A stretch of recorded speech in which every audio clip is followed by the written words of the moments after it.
Raymond, it's happened. The first battle between Robert Saleh's Jets defense and Kyle Shanahan's 49er offense has already taken place, and it just happened this week. Robert Saleh went in for the interception, but Kyle Shanahan beat him, and they took it to the house. And explain to the GoldCast what I mean when I say that. So Robert Saleh tried to intercept quarterbacks coach Rich Scangarello, but through the clever use of play-action pass and pre-snap motion, Kyle Shanahan was able to throw a dime of a bomb to Rich Scangarello for the touchdown, retaining him back to the 49ers and sending a very clear message that it doesn't matter if you are a former pass coordinator, a former run coordinator, a former assistant, in Saleh's case, a former defensive coordinator. In order to beat the man, you've got to beat the man. And the current man is still Kyle Shanahan. Woo-hoo. This is the GoldCast. Boom! Welcome to another edition of the GoldCast. We are the voice of the Bay. I'm your host, Rudy3 and with me is my brother, my co-host, Raymond Salisa first, baby. Boom! Raymond coming in hot with the hot intro, the super hot intro. We're going to talk about that in a second, but first we start with the biggest news of the day, which is, of course, that Martin Mayhew, the other right-hand man to John Lynch, has been poached. He is going over, that's right here, boom. Oh, wait, boom. Boom. I never know how to do the screen. He has been poached by the Washington football team. This is obviously, it's hard to determine, Raymond, exactly where he begins and Adam Peters ends, where John Lynch and Kyle Shanahan, all of these brains take a major piece into building the puzzle that has been the 49ers team over the last several years. But Martin Mayhew, clearly one of the top-ranking officials, already had a stint in Detroit, came here to the 49ers, and now is getting poached again.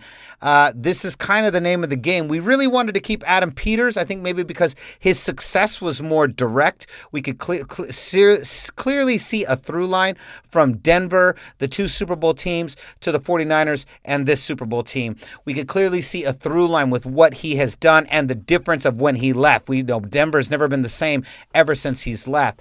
Martin Mayhew, it's a little bit murkier, but obviously, as such a high-ranking official within the 49ers ranks, this was a front office personnel that the 49ers really deemed important. But at the same time, I wish him the best. This is part of the game. There's nothing we could do about it. And if we're going to lose one of the generals, at least we keep one of these guys. I think it would have been a much tougher situation if we lose Martin Mayhew and Adam Peters. We keep Adam Peters, we lose Martin Mayhew. What are your thoughts? I still think Adam Peters is really the mastermind, the wizard behind the curtain, so to speak. Not to disregard Martin Mayhew. I mean, he spent the last 4 seasons, so he's been there from the beginning, working as the senior personnel executive and vice president of player personnel. He's right there. And he before that he was a GM for the Detroit Lions for like 8 seasons. And they went to the playoffs twice during that stretch. But his first year he was there, they were 0-16. So, he had a lot of ground to cover with that franchise. So even squeezing 2 playoff years out of that stretch, considering that he started 0-16, I think is a pretty good accomplishment given, the track record of that franchise. So him going over to Washington with what's his name? Ron Rivera. I think it's a good combination, but I don't necessarily see the Niners as losing a huge component. I think it was a useful cog, but not as important of a cog as, say, Adam Peters. So I think that we dodged a bullet. Although, like, any loss is still a loss. But as we said in the beginning of the show, we almost lost quarterbacks coach Rich Scangarello. We got to keep him, thank God, because we have quarterback issues right now that need to get ironed out. And most of it has to do with durability and Nick Mullen's case, and to another degree, CJ Beathard. There's mechanics issues there.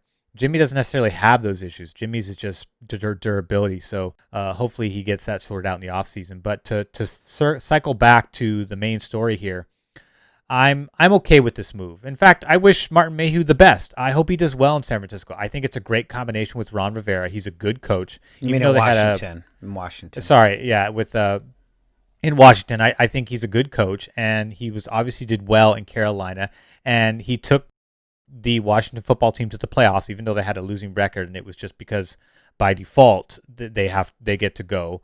But they were a scrappy bunch with a good defense. So if they can shore up the offense, then you've got a bona fide contender, in my opinion.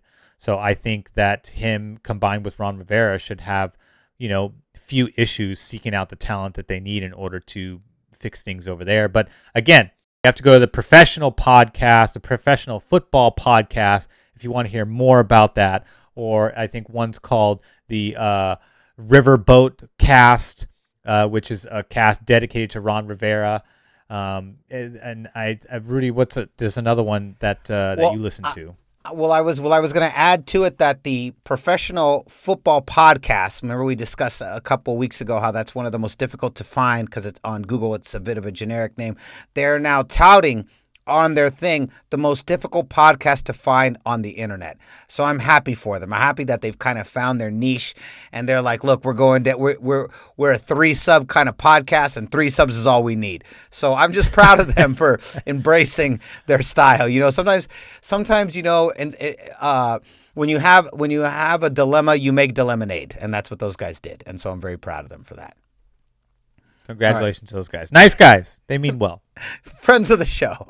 Friends of the show. As all of those rival podcast producers are. Yes, yeah. Absolutely. So in the end, the Niners, I feel like we don't really lose much ground on this one because Adam Peters to me is the glue that's binding everything, that's making things work in terms of who we select talent wise. Yeah, well, so let's look at the big picture, right? So we were in a position where we could have lost Adam Peters, Martin Mayhew, Robert Saleh, Matt LaFleur, which we did lose. Not Matt, the other LaFleur. Mike LaFleur. Mike LaFleur, yeah, Mike LaFleur, and then Rich. I can never say his last name. Scangarello. We could have lost all of them, all of that. Instead, we retain Rich, we keep Adam Peters. We keep 2 and 2. 2 and 2. Other teams 2, 49ers 2. We're at 500 and they're in this off season. If we get Deshaun Watson, we're at like 1,000. We're all the way back. We're batting 1,000 with Deshaun Watson. Yeah. Which who knows? We'll see. We'll see. Richard Sherman we'll get to him. There's a little bit on him. Well, Richard Sherman was famously already saying that he should get to the Jets, which I was like, I don't know. I mean, sure, do you, boo, do you? But I mean, the bet as we discussed a lot on Tuesday's episode, the best football move for him is to come to the 49ers. The best option for Houston is probably to make a trade with either New York or Miami. I mean, that's really what that's in their best interest. So it's just a matter of who's going to win out that contest. Totally. And but going back to the Deshaun Watson deal, the only thing he posted today that might bear any semblance to the debacle between him and Houston was, "If you always there for me, that's a really good look," which to me says like, hey, if you've got my back, then that means something to me. And Houston, as we know, that's been reported, and from where I'm sitting, confirmed, they have not had his back. And part of that having his back was including him in the hiring process of the GM and the head coach, of which he's had little say in that process. So I think, to me, I don't know how you feel about it. To me, that's kind of where I place this in the Deshaun Watson cryptic tweet. His whole quick bleh, the athletes, they love to send cryptic tweets and not direct it to anybody and just kind of throw it out there and like this. Y'all know who I'm saying this to, but I'm not going to tag him. Yeah, I think so. Obviously, it is clear. It is more clear than ever that he is truly, truly not happy with the situation and that he wants out. I think there is no way around it. There's been some discussion. Is this going to is this the beginning of the player empowerment era in professional football?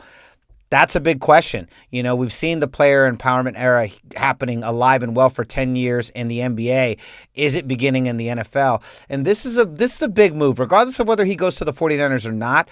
If Watson gets traded out of Houston, this could have ramifications well beyond this. This could be our LeBron to Miami moment for the NFL. So, regardless of where he goes, this is an important to watch because this could have ramifications across football for years to come. We'll see. I agree, and the fact that he has a no trade clause, to me, there's no way, if it comes down to it, it's a lose-lose for Houston, because not only do they not get to dictate the whole deal, but Deshaun can easily throw a monkey wrench and say, nope, not that team, not that team, not that team, not that team. Has to be this team, or this team. Well, see, the no trade clause gives him that power.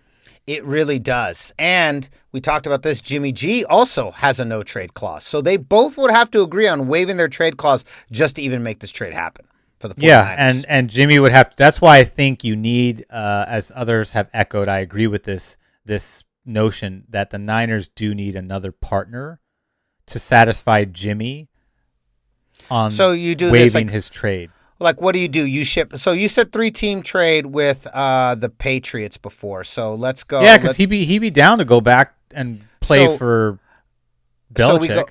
So we go Jimmy to the Patriots. Patriots get Jimmy. Patriots send their first-round pick to Houston. Niners send their first-round pick to Houston. We get Deshaun Watson, and we probably send them 2 more picks. Something along that lines, Yeah. and maybe a player or something like that. Because then we mitigate the costs. We're like, hey, I'll give you Jimmy, but you got to give a first-round pick to Houston, and then I'll give you something else. Like I don't know if it's Jimmy straight up. We did Jimmy straight up for a second-round pick. So, and we've now, time has passed. And I don't know if he's still worth that today or how that would work, but something along those lines where some of the costs some of that bill is, forked up by the Pats, and then we fork up a first round. There's no way you get out of this without forking up at least 1 first rounder, probably most likely 2. So, but if you include the but Pats, if we get a third team involved, then I think some of that cost gets mitigated by them. Interesting. All right, Raymond, it's time. Let's move on to our Warriors talk because it's been a big, great week in Warriors basketball. Let's go.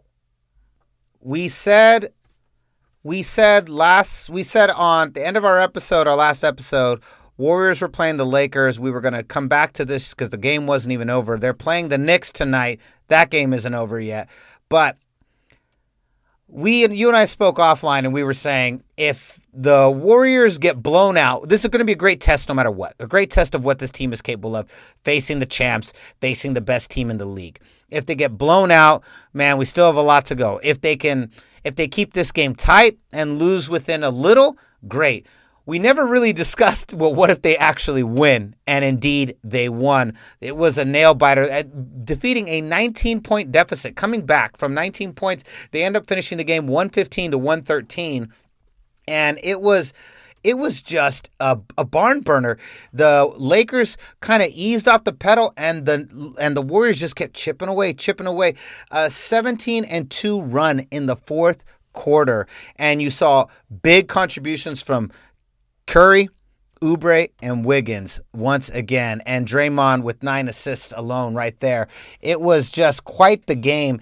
And let's start here, and then we'll move on to the Spurs. But let's start first with what are your thoughts on Warriors-Lakers? Just a huge win for them. I thought it was a scrappy win because they started off horrible. Curry was flat. The offense was flat. They were down by 19 points in the first quarter. I thought it was the second unit playing pretty good defense and actually dropping shots that was able to get them kind of back into the mix. Even though they didn't necessarily take the lead or tie, they were able to cut that deficit by a significant margin, and that was largely due in part to the spark that was started by the second unit in the second quarter. And then it was the third, and more so the fourth, where the Warriors really took over defensively and offensively, and were able to edge out the Lakers. And Curry, was kind of sprinkling points throughout most of the game. He made most of his money in the second half of the game, and of course had the killer dagger three that ended up being the deciding point that won them that game, or I should say deciding shot, because he was flat with his 3-pointers that whole game, and even that three was not clean. But he dropped the three when he needed to drop the three, and ended up sending a dagger straight to the Lakers, and they ended the game defensively. Lakers had multiple possessions and couldn't land a shot, including the buzzer beater, and just came up short. And a lot of that was good to just staying in their face and contesting shots when they needed to. Oubre woke up offensively, had his best game of the year, 23 points. He's been looking good. He's actually been playing solid two-way basketball, which is great because we all know that, he was there. He was brought in to suffice for the Klay Thompson absence, and even though he's not the caliber of two-way player that Klay Thompson is, he's been doing solid work, and he's actually been progressively getting better as the season has gone on, especially after his rocky cold start beyond the arc. So I was really happy to see him go. Wiseman had a really tough game. Most of it was due to foul trouble, but which ended up attributing to his lack of offense in this game. But it's still like you still feel really. I mean, like bad games for him, it's like, oh, it's no problem. He's a rookie. That's going to be the excuse all season long when these things happen, and he's just going to learn. He's only 19 years old, for crying out loud. So he did not play a lick of NCAA basketball. 3 games. Yeah, exactly. 3 games in the NCAA, and he is clearly the front runner for Rookie of the Year. Yeah, he's 5th in the league in points per game right now. He's I think it's 10.7 points per game. That's 5th in the NBA. So we'll see how that progresses as we get closer to that award. But great effort. Caught me by surprise because it was sloppy ball offensively, but defense was scrappy enough to really edge him out, and that was just great to see against a very, very tough Lakers team that is the number 1 defense in the association. Yeah, it was a huge win. More than, are the Warriors going to be able to do that over a 7-game series? Probably not. Not at this level, not right now. But those are the kinds of wins that happen early in the season that prove to the younger players that they are capable. They are capable of beating any team on any given night if they play their best ball. And Oubre coming alive, he's gone 2 for 4, 2 games in a row from behind the arc. That is huge. And if we can keep those numbers going, he really is kind of the missing piece that they need. I also love what I'm really seeing out of Wiggins. Wiggins is really also, you want to talk about two-way player, Wiggins is coming up, and the bench Wiggins is an underrated two-way player. Yeah. Wiggins has probably been the best acquisition that the Warriors got this offseason. And, consider this, after the first 2 blowouts, which I thought were going to be the tail of the tape for the rest of the season, and I was not looking forward to it. Since then, Wiggins has scored 15 or more points in every game since then. So they're 8-6. So that's 14 games. So 12 straight games, 15 points or more out of Andrew Wiggins. Fantastic. Yeah, absolutely. Now, after the game, Steph Curry said, this is a great win, but we've got to do this 2 in a row. We've got to start stringing these together. He didn't say 2 in a row. He just said stringing them together. And string them together they did. They played the Spurs a couple nights later, and that was a blowout. Final score 121-99. Wiseman with a career-high 20 points in that game, the most points he's ever scored. And the game became just lob the ball to Wiseman under the hoop. Lob the ball to Wiseman under the hoop. It was just alley-oop, 7 dunks. lob, alley-oop. 7 dunks. Yeah, it was just like a touchdown of dunks. A touchdown of dunks. Wiseman ended up going 26-4. Curry was 26, 11-7. Wiggins was 18-7-3. Oubre 16-11-7.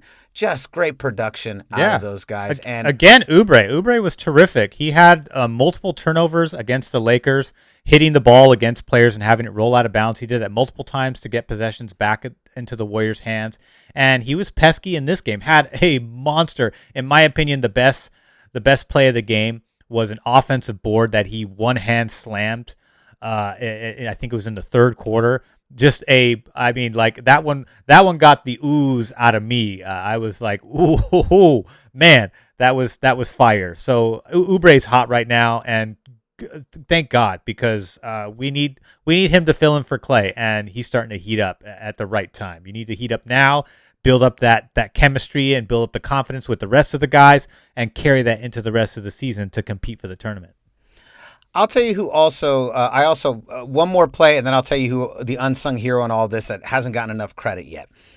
I liked the Steph Curry alley-oop to Wiseman. I thought that was fire. Yeah, it was like right around like middle of the first, end of the first. It was. Pick your highlight. He had seven dunks. Yeah, So. Absolutely. Now I'll tell you who deserves a big chunk of credit. Was someone who was kind of under fire at the beginning of the season, especially when the Warriors started out so flat. It was Bob Myers. Bob Myers is the one who's put this team together. And again, if we had Clay right now, this be top 2, top 3 right here. With this alone, everybody talking about, oh man, the Warriors are back. Warriors are playing old school 2015 basketball. That beautiful, pass, boom, behind the arc 3. And we were missing that extra 20 to 35 points a night from Clay. I keep seeing this on NBA Twitter, Warriors Twitter, Warriors Instagram. If only we had Clay, just how good this team would be. But the props has to go to Bob Myers for putting this team together. He's the guy. I was kind of really going, I'm not really sure. Getting Oubre as quickly as he did after Clay went down, that's starting to pay dividends now. It really is, and he's the unsung hero of this team. He put together a really good squad, and again, if Clay is here, we are looking at a very different. We're up two or three numbers up in the ranks. It's right there. The next thing, I feel, and I said this before, I feel like Curry. It's about time we start hearing MVP, right? MVP 26 points, back-to-back games. I feel like he's making a run. I'm not saying he's going to win the MVP, but I'm saying he's got to be right now. I have him up there. I have him up there at least in the top 3, arguably top 5. No higher than 5. But I think he's in the running for MVP. What are your thoughts? I think so. Early front runner. Early hot takes. Early hot takes in the NBA season. I think Curry absolutely should be involved in that conversation. Back-to-back 26 points, although the efficiency of the 26 points in the Spurs game was much better than it was in the Lakers game, although he made it count at the very end by making the winning shot. But at the same time, in terms of efficiency, he was 4 for 8 from the 3-point range in the Spurs game. So he shot 50% in that game versus, I think, 2 for 11 against the Lakers. So, the point is consistency, right? Whether it's ugly 26 or efficient 26, Curry's going to get you those points night in and night out, and in some cases, he's going to get you 3 times that amount, as he already has this season with the 62 banger. Yeah, just overall, I'll say this, GoldCast Empire. If you're not watching the Warriors, tune in. This is a scrappy, fun team. You're going to get 2 really scrappy, fun teams between now and the 49ers return. You're going to get the Warriors right now, and you're going to get the Giants come April and March and April. So get ready, because both of these teams, they're not going to win every game. They're going to have some losses that hurt, and they're going to have some wins that surprise you, like the Lakers earlier this week. But these 2 teams are so scrappy, and they're in it every single night. And if you just want to watch good Bay Area sports, tune into the Warriors now. And I'm telling you, when the Giants come back, you're going to see the same thing in baseball. So it'll definitely keep you busy and keep that hunger going while we wait for the next 49ers season to return. All right, Raymond, let's move on. It is time now for my playoff eliminator pool. How did I do? Still in it? Still in it? I'm still in it. I am still here, Ray. Let's go. So I am still in it. I pivoted. So last week we were sitting there, and it was an opportunity I could pick between my options were the Chiefs, the Bills, or the Packers, or the Bucs Saints. Now, you thought the Saints were going to win. I thought the Bucs were going to win. We both decided the game might be too close. Stay away from that game. I ended the podcast deciding I was going to go with the Packers. But I pivoted at the last second. I said, you know what? I also don't trust Aaron Rodgers against a number one defense. Has not fared that well. So let's stay out of the NFC and let's go with the Bills. I went with the Bills. Bills win the game. They get me through. So here we are. But now we're in a conundrum. Because I was thinking, here's how I think here's how the strategy on this works, okay? Right? The strategy I think you really want to do is you want to pick a team that's going to win this week but lose next week. You don't want a team that keeps marching through, because you want your final winning choice, your final team that you choose to be the team that's going to win the Super Bowl. That's the strategy here, you know? So I thought I was pretty confident that the Bills would lose this Sunday to the Chiefs. That's not what I want. I want more than anything the Bills to win. But I figured if I'm being realistic, I think Chiefs probably win again, right? If we're going just most stereotypical. But now Mahomes is hurt. He might not even play. So here's the problem that I'm in, Ray. I've already chose the Bills to win. So if the Bills win this Sunday, and go to the Super Bowl, they're out. I can't choose them again. So if I go choose the Packers, who I think are better than the Bucs, are probably going to win. Well, if I choose the Packers and then they go, well, now I'm stuck, because if it's Bills-Packers, I'm out. I'm automatically lose because I've got no team left in the eliminator pool. I'm automatically out. So my choice, I'm almost forced. I think the Packers right now have a really strong chance of winning the entire thing, even beating the Chiefs. I really do. I really think they have a chance to make this happen. Now, the question is, do I think can the Chiefs beat the Bills this week? If Mahomes plays, there's a good chance they will. It's trending that way. I mean, he was limited in practice today, but he got the majority of the reps. So if he got the majority of the reps, I think we're safe to say that Mahomes is going to play. What's your idea? Let's look at what Vegas is saying about this game right now. Let me walk you through a little bit of this right now. All right, so we're going to start here with the AFC Championship game. Okay, here we go. It's going to be at 1:05 Eastern. It's going to be at Arrowhead Stadium. It'll be airing on CBS. Right now, you've got Kansas City -3. Going to be a very close game. Okay, here some stats for you. Right now, Buffalo is averaging 30.3 points per game. That's number three in the NFL.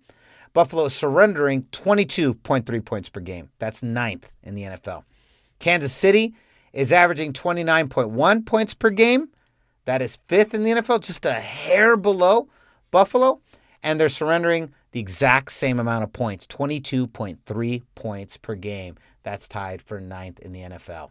So these teams are so evenly matched. Let me ask you, who do you see winning this game? God, it's tough, because the Chiefs are kind of limping a little bit, but they were actually in worse shape last year and won it all. So I have a hard time betting against them, even though I think the Bills are going to give them a good punch. I just think not quite there yet. I would love to be wrong. I think Vegas has a pretty good indicator of what the game's going to be. I also think it's going to be close, although I thought the Ravens-Bills game was going to be close too, and that turned out not to be the case. So, but I think these two teams are much better than the Ravens. Ravens can't play from behind. Both of these teams can play from behind, especially the Chiefs. So I think Chiefs by 3 is a pretty accurate call on this one.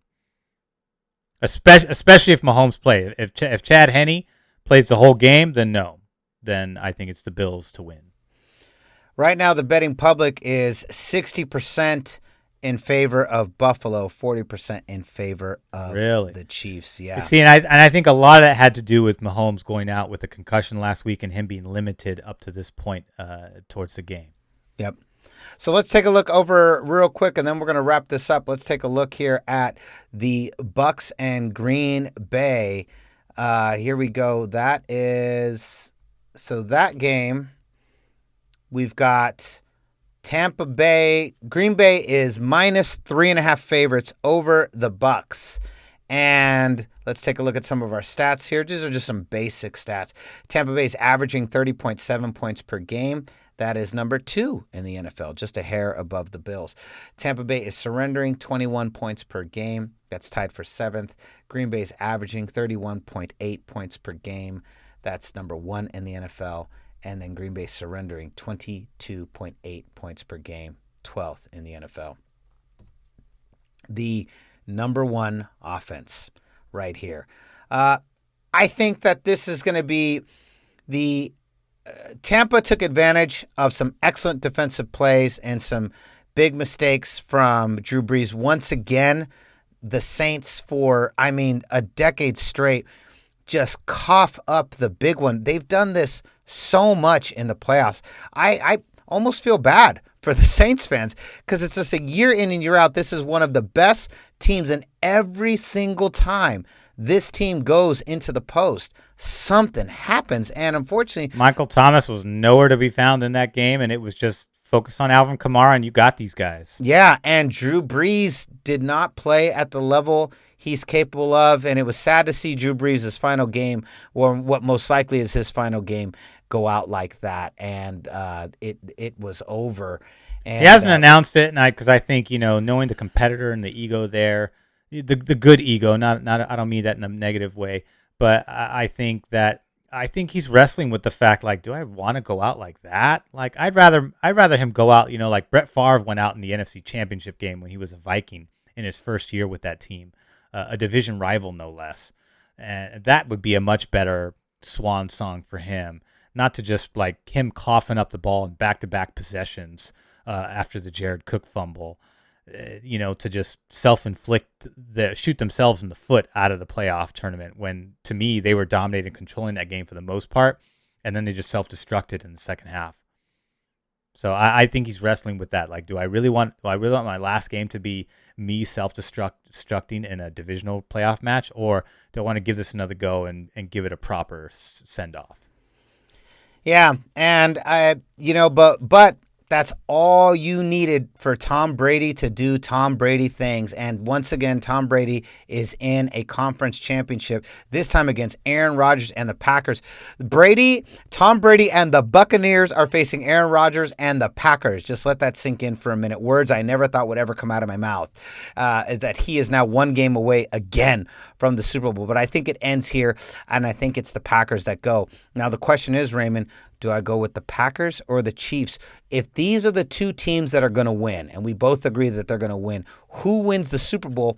You got to kind of think about it right now, 3 weeks ahead. Who's your pick? Who do I pick now that I believe is going to lose in 3 weeks? Man, this is a It's tough tough, call. right? Because I think either of these two teams can win. I think Green Bay is the healthier team. Green Bay is the healthiest team out of every team that's left in this fight. And they're the most balanced team out of every team that's left in this fight. So they've got a number 1 receiver. They've got a number 1 running back. They've got some other side weapons that they can use, and they've got a solid defense that can defend against the pass and the run. Not the top defense, but a good defense. Buffalo's got some big holes in that offense, and they tend to break more often than they should. And it's the offense that's bailed them out a lot because you have because Josh Allen's feet. But I think, there's a part of me that thinks Rodgers might pull it off.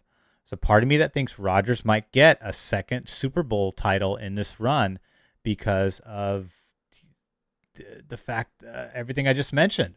I just think they're balanced. I think the Aaron Rodgers versus the Bucs defense is a much harder task for the Bucs defense than it is against a Drew Brees.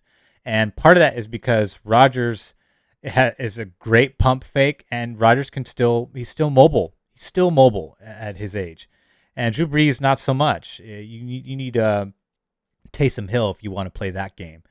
And it seems like it's about time for him to come in and take the reins, in my opinion. But I think Rodgers is going to give them fits because of his mobility. And I think he sees the field a little bit better than Drew Brees.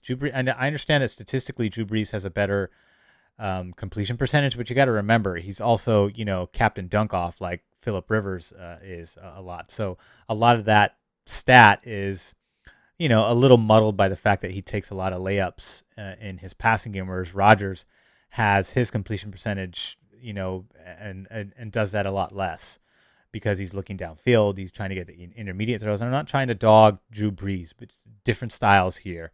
And I think that Aaron Rodgers' style is a better matchup problem for the Buccaneers, which is why I think the Buck stops this week against the Cheeseheads. So shout out to Noelia's husband, because I know he's a Cheesehead fan. Who? Oh, you mean our cousin? It's family talk. Family talk. So let's go back to this though, Raymond. Let's keep our eye on the prize here. So, do you think the play is Chiefs this week to beat the Bills, Packers in the Super Bowl? Because if not, then I've got to go Packers to win this week, Chiefs to win the Super Bowl. It's one. I mean, you've got a 50-50 shot. It's a 50-50 shot, no matter how you flip it. Yeah. So, gun to your head, and then we got to go. Make your choice. Gun to my head, I say Green Bay takes it all. You know what? I think you're right, too. I've said this 3 times only to change my mind on Saturday morning before the games begin. Who knows? But we'll find out what I decide. I'm right now, as of right now, betting public. I'm going to go Chiefs this week, Packers to take it all.